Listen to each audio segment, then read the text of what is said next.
Terima kasih sudah klik video ini. Jangan lupa tekan tombol like, tekan subscribe, dan nyalakan tombol notifikasinya. Selamat menonton.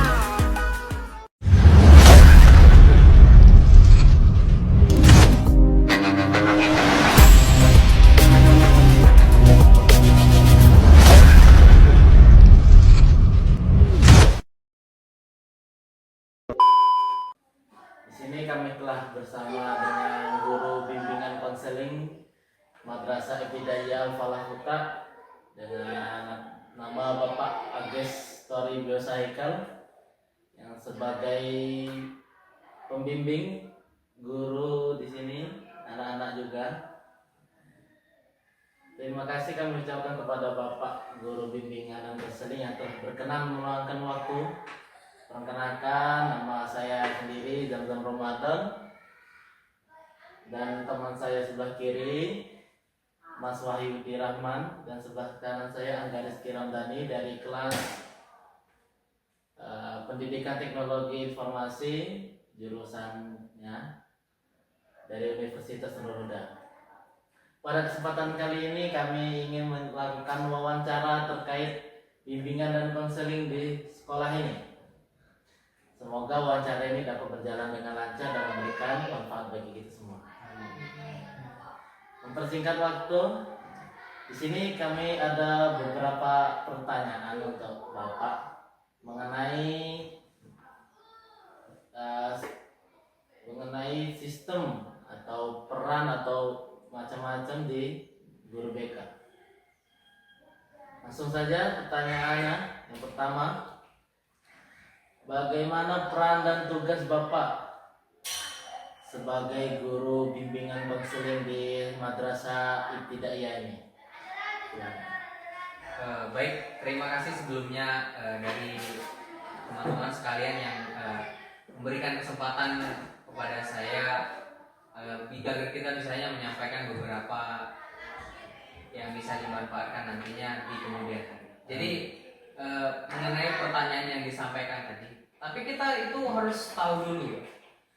Kita itu harus tahu dengan yang pertama itu kita harus mengetahui pengertian pendidikannya. Mengapa pendidikan ini harus kita tahu dulu dari awal? Karena ada pendidikan itu adalah usaha sadar dan terencana untuk menciptakan proses pembelajaran agar lebih jelas dan terarah.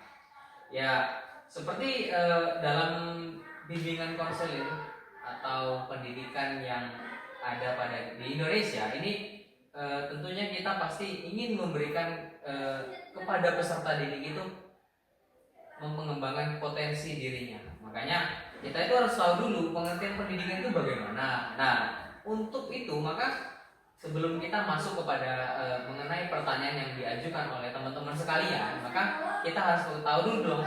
Kita tahu dulu bagaimana pendidikan itu dapat tercapai dengan baik, termasuk ketika kita membahas tentang bimbingan konselor atau konseling. Nah, ini jadi pertanyaan yang disampaikan oleh teman-teman ini peran Bapak Ibu guru sebagai bimbingan konseling ini yang ada di sekolah ini sangat penting, karena dalam membantu perkembangan peserta didik ini secara pribadi maupun sosial, belajar dan karir. Jadi kita yang pertama itu adanya pembimbing pribadi. Kenapa? Karena di dalam guru BK ini membantu siswa memahami diri sendiri. Kita membantu para siswa untuk memahami dirinya sendiri. Ini yang dinamakan dengan bimbingan pribadi. Karena guru BK ini lebih condong dia ini membenahi karakter pendidikan yang ada di dalam sekolah tersebut. Oke? Jadi di membantu siswa memahami diri sendiri, seperti ini kita mengenal kelebihan dan kekurangan diri yang ada pada peserta didik. Terus kita juga mengatasi masalah emosi, karena di dalam pendidikan ini kan BK ya, ini pasti setiap diri anak-anak ini adanya emosi yang mungkin belum stabil. Makanya Kita mengenali emosi, masalah emosi, kepercayaan diri yang ada pada anak tersebut dan sikapnya. Terus kita membantu siswa itu bersikap mandiri dan bertanggung jawab. Bahwa tanggung jawab itu bukan kita tanamkan dari waktu dia besar, tapi sejak dari dini, sejak dari dia masih dasarnya itu sudah ada. Kita sudah mulai menanamkan penanaman nilai tanggung jawab yang ada. Nah, ini yang kedua ada pembimbing sosial. Tadi kan kalau pertama tadi ada pembimbing pribadi dan terus ada namanya pembimbing sosial. Pembimbing sosial ini berperan dalam membina hubungan sosial siswa, antara lain ini membantu siswa berinteraksi dengan teman, guru, dan lingkungan yang ada pada sekolah ataupun di lingkungan anak tersebut ya, atau lingkungan rumah ya, lingkungan rumah. Terus ada pembimbing belajar. Pembimbing belajar ini dalam bidang akademik. Apa bidang akademik ini? Karena guru BK dalam bidang akademik ini membantu mengatasi kesulitan belajar dan rendahnya motivasi. Nah, karena kita melihat dari beberapa banyak siswa yang ada, terlebih yang sudah masuk dalam bimbingan konseling, ini kebanyakan kurangnya motivasi belajar yang ada. Karena mengapa mereka sangat sulit dalam menerima pembelajaran? Karena kurangnya motivasi yang ada. Jadi kita sebagai guru BK ini menumbuhkan motivasi belajar kepada mereka untuk terus belajar atau terus bersemangat dalam memahami pembelajaran yang ada di dalam kelas tersebut. Nah, terus ada yang terakhir, ini pembimbingan karir. Jadi pembimbingan karir itu di guru BK ini membimbing siswa dalam merencanakan masa depan. Masa depan yang terarah maka akan menciptakan kehidupan yang bermakna ke depannya. Makanya kalau kita tahu, kita mengenalkan minat dan menumbuhkan potensi yang ada dalam setiap diri siswa. Karena di sekolah itu bukan hanya belajar, tetapi juga menumbuhkan potensi dan bakat yang ada pada diri siswa. Itu yang gunanya bimbingan konselor ini. Terus kita memberikan informasi tentang pendidikan lanjutan dan dunia kerja. Bagaimana dunia bekerja? Makanya kita memberikan informasi tentang pendidikan yang terus, yang mana dunia ini selalu berputar bekerja. Makanya kita membantu para peserta didik untuk selalu giat dalam mencapai cita-cita yang diinginkannya untuk masa depan yang gemilang. Oke? Terus kita membantu siswa menentukan pilihan sesuai kemampuan. Jadi gunanya dari bimbingan konselor ini agar para siswa itu kita dapat memberikan masukan sesuai kemampuan mereka. Karena kalau kemampuannya tidak disesuaikan dengan apa yang dia bisa, maka ini bisa terjadi kesulitan nantinya. Oke. Jadi itu pertanyaan yang tadi disampaikan ya, jawabannya itu. Berarti jadi guru BK itu perannya itu bukan hanya di sekitaran mengamankan anak-anak yang bermasalah ya? Bukan. Tapi kita itu mulai memahami karakter mereka, mulai membantu mereka. Karena rata-rata anak yang memiliki pengaruh di BK atau masuk BK ini mempunyai masalah. Ini ada masalah bisa dari masalah sekolah, bisa dari masalah lingkungan yang ada di rumah. Makanya sebagai guru BK ini hendaknya memberikan saran ya, juga membantu dia untuk keluar dari masalah tersebut, membantu dia. Kita merangkul anak-anak yang memiliki masalah tersebut untuk bisa berubah. Karena tentunya anak yang sudah masuk BK itu pasti memiliki masalah yang mungkin agak sulit kalau hanya dirinya saja yang melawan masalah tersebut. Makanya ya kita sebagai nanti guru ini wajib membantu peserta didik agar terus dapat menggapai cita-cita yang nantinya bisa berguna bagi diri. Berarti dari masalah membimbing itu tuh ibaratnya kata tuh mensupport anak. Iya. Mensupport, terus kita merangkul mereka. Jangan biarkan mereka itu dalam melawan kerasnya pembelajaran itu sendirian. Makanya support terus, karena dengan adanya motivasi yang diberikan dari guru, dukungan dari orang tua, teman, maka itu dapat mempermudah adanya pengembangan potensi yang ada pada setiap murid atau peserta didik. Karena dengan adanya support motivasi ini dapat tercipta semangat belajar yang dapat menumbuhkan potensi yang ada pada setiap siswa tersebut. Baik. Lanjut ya.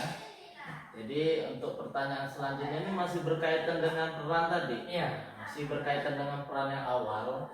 Jadi pertanyaan yang kedua ini model apa saja model layanan atau model apa saja yang dilakukan oleh guru BK di sekolah ini. Jadi di sekolah ini layanan bimbingan dan konseling atau BK ya, ini dilaksanakan melalui beberapa model. Karena kita pilih model dulu, menyesuaikan model yang ada untuk siswa yang berbeda-beda. Nggak bisa satu model semuanya harus sama, tidak. Makanya dalam ini kita memberikan layanan model, beberapa model, tapi ada layanan utama yang saling melengkapi. Oke, jadi ada pertama ini, model yang pertama ini layanan orientasi. Jadi layanan orientasi ini bertujuan membantu siswa menyesuaikan diri dengan lingkungan sekolah. Kalau anak tersebut tidak bisa menyesuaikan di sekolah, maka ini kita sulit dong dia untuk beradaptasi dengan, kalau tidak bisa menyesuaikan di sekolah sulit. Makanya yang pertama itu kita harus melakukan model yang namanya layanan orientasi. Karena layanan orientasi ini menyesuaikan diri siswa ini di lingkungan sekolah. Pengenalan sekolah, aturan dan fasilitas yang ada. Makanya nanti siswa bisa kenal ya, menyesuaikan tentang pengenalan sekolahnya, aturan sekolah ini apa aja sih. Terus ada juga namanya fasilitas yang digunakan ketika berada di dalam lingkungan sekolah. Terus ada pengenalan guru, dikenalkan dengan guru, teman, terus dan kegiatan sekolah, kegiatan apa yang dilakukan di dalam sekolah. Ini kita perlu, ini namanya layanan orientasi. Yang pertama ya, ini model pertama. Terus umurnya ini dibedakan kepada siswa baru. Jadi ya siswa baru ini ya. Terus ada namanya layanan informasi. Nah, terus layanan informasi ini kita memberikan informasi yang dibutuhkan siswa untuk mengembangkan diri mereka. Karena dengan adanya informasi yang efektif, terus informasi pendidikan lanjutan, informasi karir dan dunia kerja, ini dapat membantu mereka agar lebih mengetahui lebih banyak mengenai pendidikan yang ada di Indonesia ya. Terus ada lagi layanan konseling individu. Layanan konseling individu ini maksudnya adalah layanan tatap muka antara guru BK dan siswa secara pribadi. Ada kita melakukan tatap muka antara guru BK dan siswa secara pribadi. Ini secara pribadi karena dengan adanya tatap muka bersama antara guru BK dengan siswa, ini mengatasi masalah pribadi, sosial, belajar dan emosi. Karena anak-anak itu emosinya harus kita kontrol. Kalau tidak dikontrol bahaya, karena emosi itu bisa meluap-luap kalau tidak dikontrol. Makanya terus kita juga bersifat mendalam dan berkelanjutan. Kita memberikan layanan yang baik kepada para siswa yang ada. Ini tugasnya dalam bimbingan dan konselingnya kayak gini ya. Nah, mungkin itu yang layanannya model yang mungkin biasanya harus kita gunakan dalam pendekatan untuk dalam bimbingan konseling itu. Tapi mungkin bisa kita cari yang lain, Ini menyesuaikan siswa tersebut, karakter yang ada pada setiap siswa yang ada. Gitu ya. Oh, jadi model itu harus ada, walaupun sedikit harus ada. Harus ada. Karena kalau tidak ada model ini mempersulit. Bagaimana sih cara kita mendalami setiap membantu siswa itu untuk keluar dari masalah itu? Kita butuh layanan, kita butuh model. Karena model itu banyak sekali. Makanya yang saya sebutkan tadi, model-model yang biasanya sering terjadi atau sering kita gunakan untuk membantu siswa keluar dari masalah yang ada. Jadi dengan adanya model itu ini kalaupun tidak ada model ini agak sulit, mempersulit kita. Karena makanya dengan adanya model yang bisa dipilih agar dapat mempermudah kita dalam memahami siswa yang mungkin dalam pengawasan BK, bimbingan konseling tadi. Gitu. Jadi model itu hampir ibarat katanya tuh rancangan cara atau rencana. Iya, kurang lebih gini. Model layanan di BK ini kayak gini ya. Di sekolah itu tujuannya membantu siswa berkembang secara optimal. Karena dalam aspek pribadi, ya di aspek pribadi dirinya sendiri, sosial di lingkungannya, terus belajar dan karir. Jadi dia dapat belajar, terus dia bisa berkarir dari hasil belajar dia. Dia di pribadi dapat, di sosial dengan yang lain dia dapat, terus dia pembelajaran yang dia dapat, terus karirnya bisa berkembang dari dia belajar kayak gitu. Oke, baik. Nah, jadi kita lanjutkan juga, apakah kan dari setiap guru-guru BK itu pasti mendapatkan masalah-masalah itu sendiri-sendiri. Apa saja permasalahan yang terjadi ketika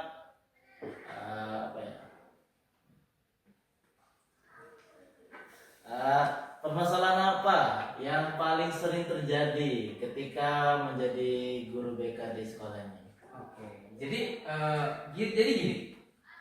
Jadi memang banyak permasalahan yang ada di sekolah. Jadi kita harus tahu dong bahwa di dalam sekolah tersebut terdapat berbagai permasalahan yang sering kita temui. Ya salah satunya ini bisa berkaitan dengan pribadi, sosial, belajar maupun keluarga. Yang pertama ini yang paling sering ini ya, yang saya sebutkan ini yang paling sering terjadi, yang kita temui ya, yang sering kita temui ini masalah pribadi.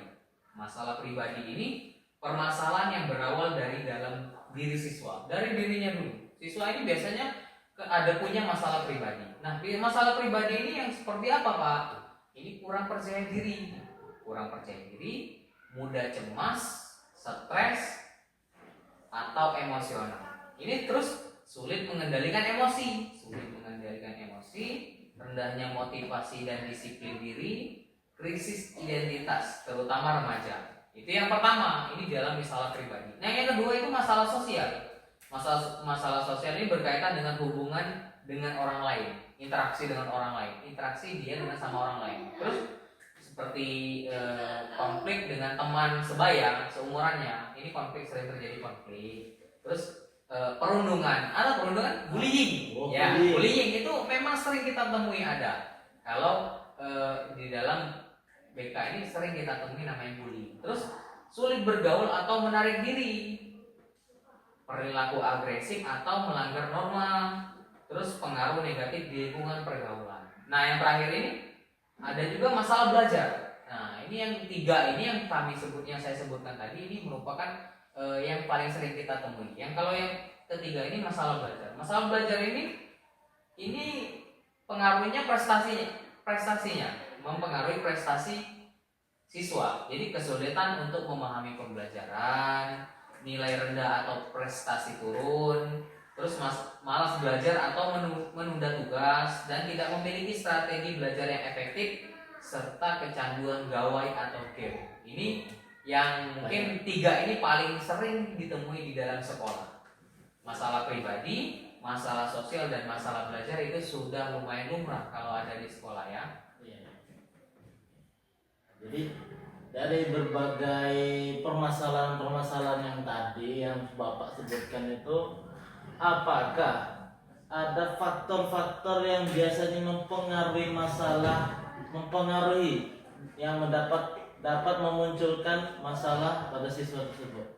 Faktor pasti ada, karena kita lihat dari setiap siswa itu pasti memiliki faktor-faktor yang biasa mempengaruhi munculnya masalah siswa. Pasti setiap masalah itu pasti ada faktornya. Kenapa sih ini bisa terjadi? Nah, makanya guru BK ini diminta untuk teliti dalam menangani kasus atau masalah yang terjadi di sekolah tersebut. Jadi masalah yang muncul pada siswa ini umumnya dipengaruhi oleh berbagai faktor dari banyak faktornya ya. Baik ini berasal dari dalam diri siswa tersebut ataupun maupun dari lingkungan sekitarnya. Ada. Yang pertama itu faktor internal. Kenapa saya bilang faktor internal? Karena faktor internal itu dari dalam diri siswa dulu, ya, dari dalam diri siswa. Ya, faktor ini berasal dari kondisi pribadi siswa. Ya kayak gini, kepribadian dan emosinya belum stabil. Ya pribadi dan emosinya itu belum terstruktur, belum stabil dan baik. Terus rendahnya rasa percaya diri. Dia belum punya rasa percaya diri yang cukup, makanya kurang. Ini faktor internal ya, yang dari diri sendiri dulu kita bahas. Terus motivasi belajar yang rendah. Waduh, ini juga lumayan. banyak kita melihat siswa itu motivasinya kurang. Saya tidak semangat belajar karena kurangnya motivasi belajar untuk siswa. Terus ada lagi faktor keluarga. Nah, ini faktor keluarga. Faktor keluarga terus dari diri juga, dari faktor keluarga ini, lingkungan keluarga ini sangat berpengaruh terhadap perkembangan siswa. Sangat. Karena kalau orang tua ya kayak kita temui itu masalah pribadi kayak broken home. Ini kan masalah keluarga, faktor keluarga. Makanya sangat berpengaruh pada setiap perkembangan siswa jika terdapat masalah atau faktor keluarga. Contohnya ya, sudah disindir di pertanyaan tadi yang sebelumnya bahwa sering kita temui dan kita jumpai bahwa adanya faktor keluarga yang memungkinkan siswa tersebut lambat untuk mengikuti pembelajaran yang ada. Nah, terus ada faktor sekolah. Nah, faktor sekolah ini, situasi dan iklim sekolah dapat memicu masalah siswa. Ini di sekolahnya. Terus yang kayaknya seperti hubungan kurang baik dengan guru. Ada. Makanya kita harus cari tahu, teliti. Oh, hubungan guru ini dengan siswa ini kurang. Nah, makanya kita panggil gurunya. Terus kita memberikan nasihat bagaimana juga ada apa, kenapa tercipta adanya hubungan yang kurang baik itu kenapa. Terus ada juga metode pembelajaran yang kurang menarik. Nah, ini ilmu yang kita sering temui bahwa di setiap sekolah itu pasti memiliki pembelajaran yang berbeda-beda. Nah, ada juga murid yang merasa tidak tertarik, kurang menarik dari pembelajaran yang disampaikan oleh dari guru. Ya. Makanya rasa bosan, rasa kurang menarik itu ada karena pembelajaran yang disampaikan ya gitu-gitu aja. Biasanya kayak gitu, guru ini gitu-gitu aja. Makanya yang biasanya ditemui adalah kurangnya minat siswa dalam memahami pembelajaran karena pembelajaran yang disampaikan oleh guru tersebut kurang menarik. Itu. Terus ada juga faktor lingkungan sosial dan teman sebaya. Ini yang terakhir. Faktor yang terakhir ini adalah pergaulan yang sangat mempengaruhi dengan perilaku siswa. Karena pengaruh negatif dari teman sebaya itu cepat nyampe. Ketika pergaulan itu tidak bisa dibatasi, ya namanya juga siswa, makanya ada juga teman sebaya yang mungkin memberikan negatif. Makanya lingkungan yang kurang, maksudnya lingkungan kurang kondusif, terus pengaruh teman sebaya yang memungkinkan dia menjadi melakukan pergaulan bebas, ya ada pergaulan bebas, budaya atau kebiasaan yang tidak membuat pendidikan, yang tidak mendukung adanya pendidikan. Ada banyak kita temui. Kenapa kok kamu ini? Kita lihat juga teman-temannya siapa. Makanya ketika kita melihat identitas siswa tersebut, dia bertemannya dengan siapa, bisa timbul nanti, oh ternyata anak ini memiliki kebiasaan atau yang mana budaya kebiasaan yang ditiru dengan teman yang lainnya ini tidak mendukung pendidikan yang ada di dalam sekolah. Itu ya. Ada banyak faktor, tapi beberapa faktor ini adalah beberapa faktor penting yang mungkin bisa kita bahas sekarang ya di pertemuan ini. Saya tuh kalau melihat dari faktor yang Bapak sebutkan itu yang paling condong itu ada dua yang paling condong. Faktor paling dekat itu keluarga dan teman. Paling Jadi kalau dari faktor keluarga itu sudah ada dari entah dari orang tuanya terhadap anak, dari anak terhadap orang tua, itu nanti nyampaknya atau jatuhnya ke sekolah. Iya. Memang dari yang beberapa faktor tadi memang yang juga kita harus atasi segera ini ada dari faktor orang tua. Karena faktor support orang tua ini merupakan bagian penting demi terciptanya generasi yang lebih baik daripada sebelumnya. Makanya support orang tua itu dibutuhkan selalu oleh para peserta didik untuk pembelajarannya di sekolah maupun di lingkungannya. Jadi dari faktor-faktor yang Bapak sebutkan itu, apakah ada langkah-langkah atau teknik pendekatan konseling yang paling sering digunakan dalam penanganan kasus tersebut? Jadi langkah-langkah dan teknik yang pendekatan ya yang paling sering digunakan di dalam sekolah ini seperti langkah-langkah sistematisnya itu adanya penanganan masalah siswa. Yang pertama ini langkah-langkahnya ini kita mengidentifikasi masalah, identifikasi masalah. Ya guru BK ini harus mengenali dulu. Guru BK mengenali dulu masalah siswa melalui ya observasi perilaku, terus wawancara dengan siswa ini perlu ya, di wawancara siswa, terus juga laporan guru atau wali kelas orang atau juga orang tua, terus angket atau tes psikologi sederhana itu biasanya juga kita terapkan untuk identifikasi masalah. Terus kita diagnosis itu kita menentukan jenis penyebab dan tingkat masalah yang dialami siswa. Ini diagnosis ya. Terus ada prognosis. Prognosis ini kita meramalkan kemungkinan perkembangan masalah dan menentukan bentuk bantuan yang tepat. Bantuan yang tepat kepada siswa tersebut. Terus ada namanya pemberian layanan. Pemberian layanan itu kayak treatment. Treatment itu kita melaksanakan layanan BK sesuai kebutuhan siswa. Jadi jangan kita menyesuaikan kebutuhan siswa ini, treatment yang ada. Makanya seperti konseling individu, konseling kelompok, dan juga bimbingan kelompok.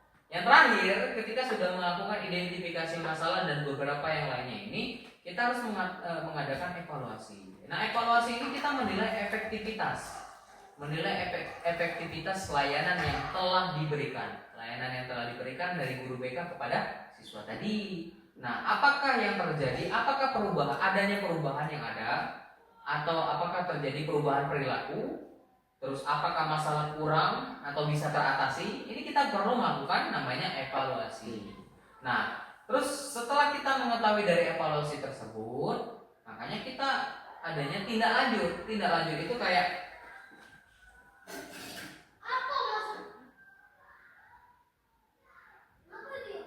tindak lanjut itu kayak seperti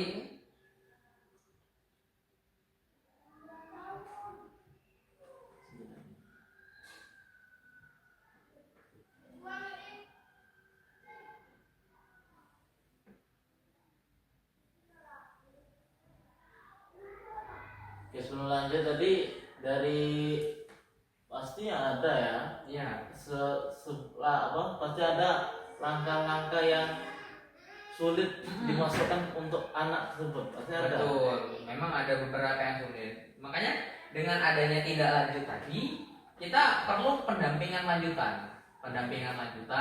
Terus kita juga alih tangan kasus. Ini seperti pemantauan perkembangan siswa. Adanya pemantauan yang ada untuk perkembangan siswa. Terus kalau tekniknya kayak gini, teknik BK itu yang sering digunakan kayak wawancara konseling. Ini yang paling sering digunakan ya. Wawancara konseling ini seperti tanya jawab yang terarah, jangan random. Iya. Kita punya tanya jawab yang terarah. Ini namanya wawancara konseling, tanya jawab terarah. Terus kita menggali masalah secara mendalam. Kita gali masalahnya, apa sih masalahnya?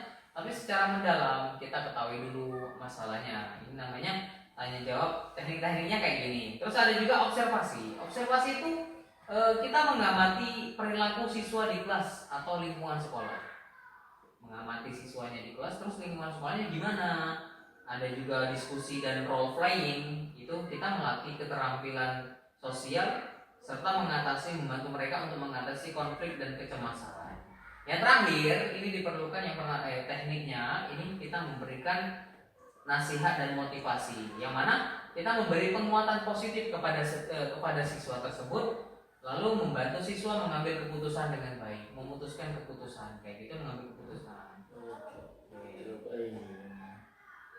Jadi sudah kami dengarkan dari awal sampai akhir, timbullah ada pertanyaan dari teman saya. Ya, dari baik. teman saya itu ada bilang, saya mau bertanya. Jadi teman saya Mas Baidin ini ingin bertanya. Pertanyaan selanjutnya. Baik, silakan. Bagaimana Bapak atau Ibu membangun hubungan dengan siswa? Ya, jadi gimana ya?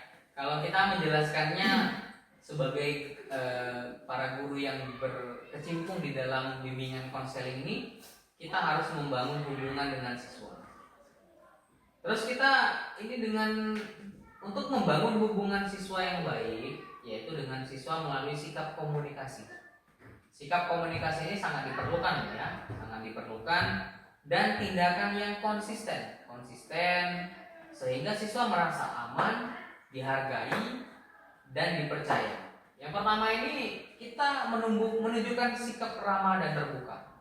Kita tuh menunjukkan sikap ramah dan terbuka, terus kayaknya contoh ya, ini contoh menyapa siswa dengan sopan dan hangat. Karena dengan kita memberikan kayak gitu ya, maksudnya kita memberikan sesuatu yang kayak gitu, oh makanya pasti ada timbal balik dong. Ketika siswa itu sudah tahu ya, dia disapa dengan sopan dan hangat, terus kita menunjukkan bahasa tubuh yang positif. Kan kita tadi ingin membuat siswa tadi merasa aman, dihargai dan dipercaya. Makanya terus kita mendengarkan secara aktif. Mendengarkan secara aktif ini kayak kita beri kesempatan siswa berbicara. Terus kita tidak memotong pembicaraannya.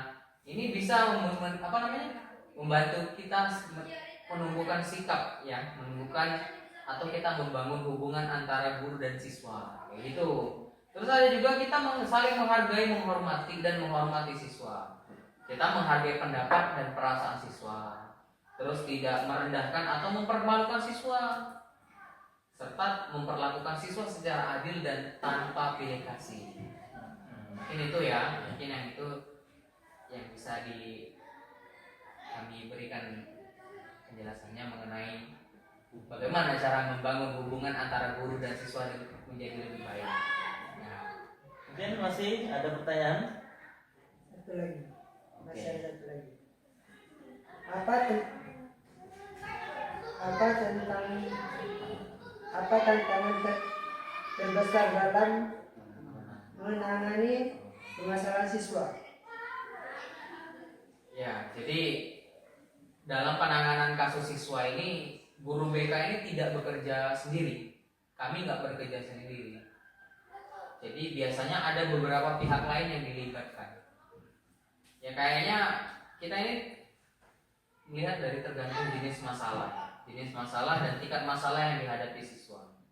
Seperti ya wali kelas ini memberikan informasi tentang perilaku dan perkembangan siswa di kelas. Terus membantu pemantauan perubahan sikap dan akademik siswa. Terus ada juga guru mapel, guru mata pelajaran. Nah, guru mata pelajaran ini memberi data tentang prestasi dan sikap belajar siswa. Terus membantu penanganan masalah akademik yang ada di siswa tersebut. Yang ketiga, ini orang tua atau wali siswa. Orang tua wali siswa, kita memberi informasi kondisi siswa di rumah. Ya, orang tua itu memberikan informasi tentang bagaimana sih anak ini kalau di rumah, siswa ini di rumah bagaimana. Terus bekerja sama dalam pembinaan dan pengawasan. Orang tua harus bekerja sama dalam pembinaan dan pengawasan. Terus orang tua juga mendukung program tindak lanjut di rumah. Terus kepala sekolah juga memberi kebijakan, dukungan, terus mengambil keputusan ketika terjadi kasus berat dan menjamin terlaksananya layanan bimbingan konseling secara optimal. Terus teman sebaya seperti kita teman sebaya itu membantu memberi dukungan sosial, terus menjadi pendamping bagi siswa yang mengalami kesulitan ringan. Yang keenam ini tenaga ahli. Ada tenaga ahli, kita juga meminta bantuan tenaga ahli yang profesional dong. Seperti ketika dilakukan bila masalah memerlukan penanganan khusus seperti psikolog, psikiater, dokter atau pekerja sosial. Dan yang terakhir itu yaitu lembaga, ya, lembaga kita ini atau instansi yang terkait.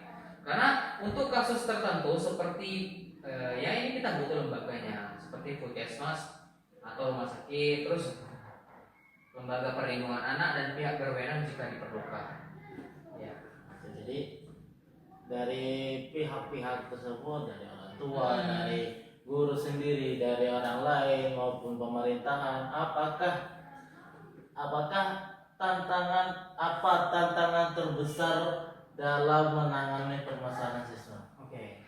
Jadi ini kita kalau membahas mengenai tantangan terbesar ini ada ya. Memang sering ada beberapa yang kita jumpai ini kayak gini. Tantangan terbesar ini dalam menangani siswa ini bersifat kompleks dan saling berkaitan. Seperti yang sering pernah dihadapi oleh guru BK dan pihak sekolah ini, yang pertama siswa tidak terbuka. Kenapa saya bilang kayak gitu? Jadi siswa ini takut dihakimi atau dihukum, makanya dia tak terbuka, sulit sekali. Terus kurang percaya kepada guru, makanya dia siswa ini tidak terbuka karena dia kurang percaya dengan guru dan menganggap BK hanya untuk siswa bermasalah. Ini dia kebanyakan orang melihat kalau di BK itu adalah kalau udah masuk BK berarti bermasalah. Nah, pastinya itu dong.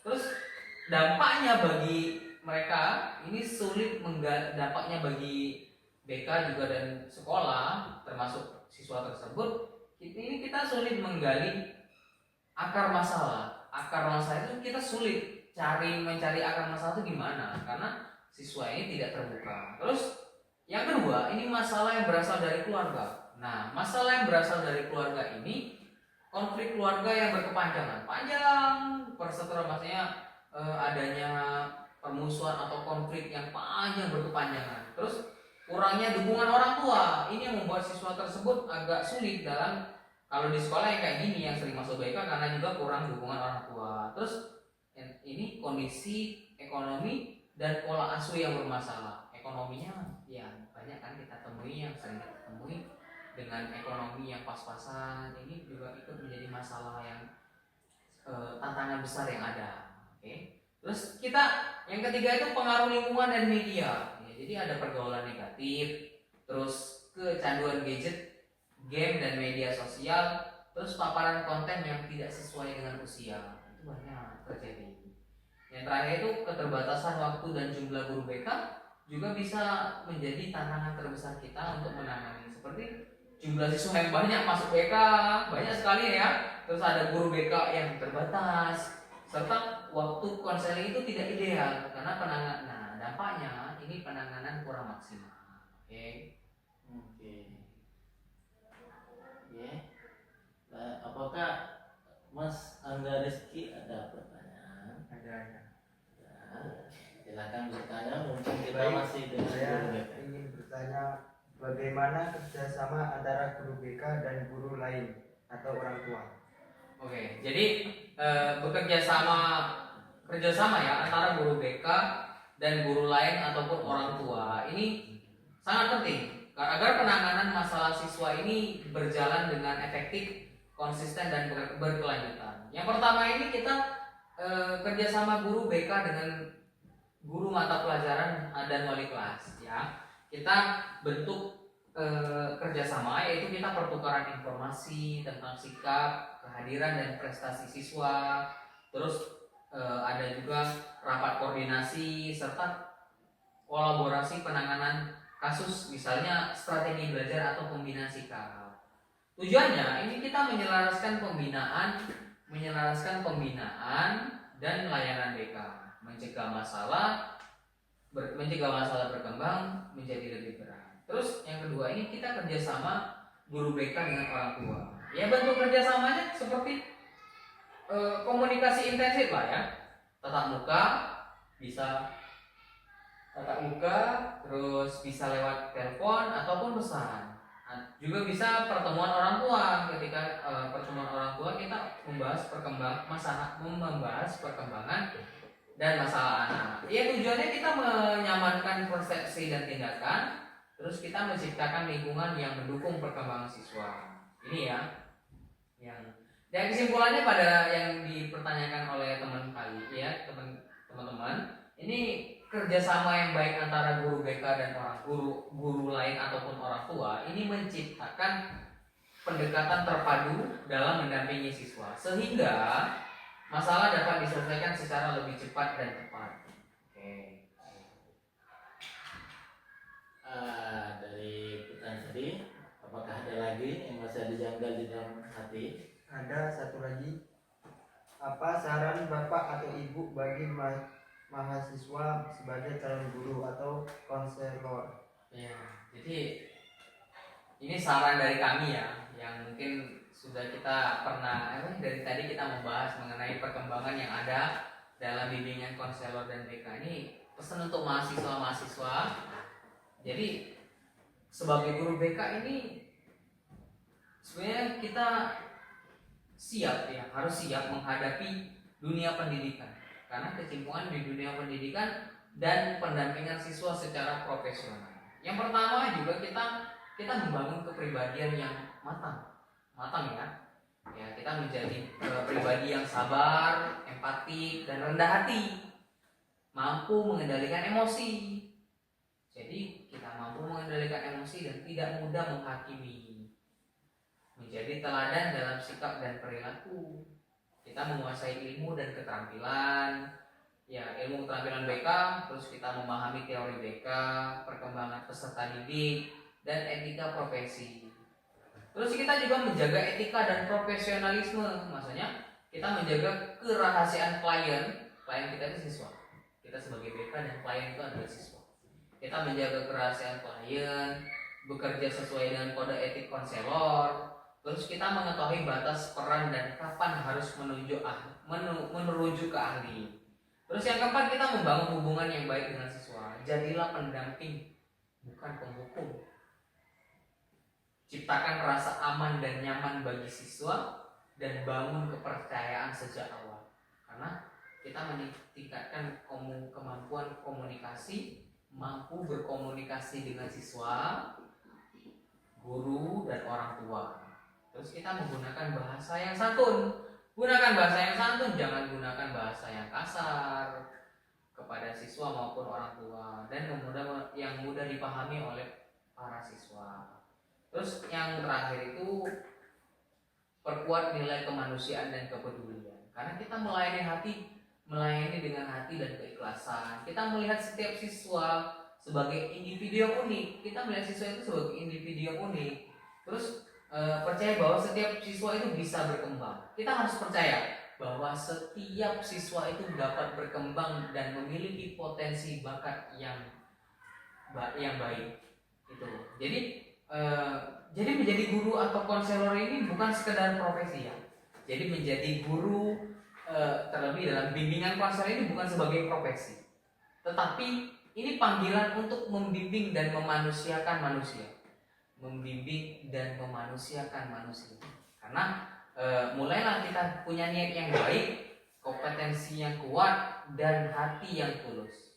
Makanya untuk itulah kita sebagai calon pendidik sejati harap kita memiliki niat yang ikhlas, hati yang tulus, agar adanya kemampuan kita untuk membantu sesama manusia, yaitu memanusiakan manusia. Lebih baik. Ya. Mungkin berhubung waktu menunjukkan waktu sore ya, mungkin Bapak ada pekerjaan lain.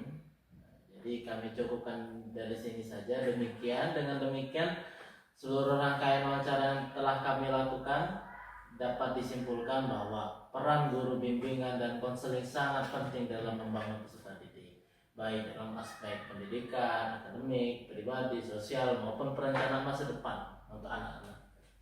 Informasi dan penjelasan yang telah disampaikan memberikan gambaran yang jelas serta menambahkan wawasan dan paham kami terkait pelaksanaan layanan bimbingan konseling di lingkungan Madrasah Ibtidaiyah Al-Falah.